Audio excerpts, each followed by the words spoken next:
Nagsimulang lumaganap ang mga tsismis matapos lumitaw sa social media ang isang post na nagsasabing 100% confirm umano na may relasyon sina James Yap at Shara Soto.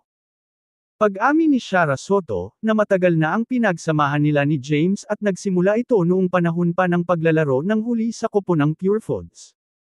Aniya, kilala ko na siya, Pure Foods days pa. Kasi teammate sila ni Mark Pingris, paliwanag ng aktres. Si Mark Pingris ay asawa ng pinsan ni Shara na si Danica Soto, na matalik din niyang kamag-anak at kaibigan.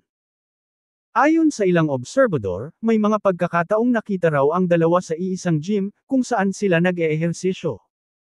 Para sa iba, ito raw marahil ang naging sanhi ng pag-uumpisa ng mga tsismis.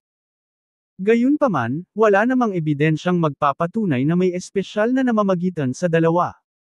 At mariing itinanggi ng singer-actress na si Shara Soto ang mga kumakalat na espekulasyon, na siya raw ay may romantikong ugnayan sa basketballistang si James Yap.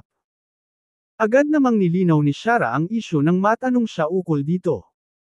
Aniya, walang katotohanan ang mga balita at malinaw niyang sinabing, "No, he's a friend. He's a good friend of mine. Matagal na kaming magkaibigan."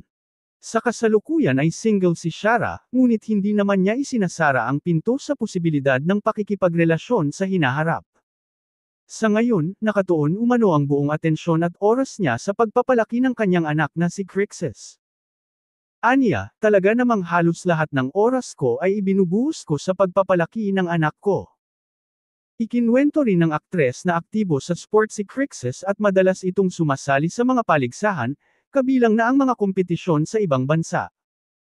Ayon sa kanya, mahalaga para sa kanya ang pagiging hands-on na magulang, kaya't sinisikap niyang matutukan ang bawat aspeto ng buhay ng kanyang anak, lalo na sa mga aktibidad na may kinalaman sa sports.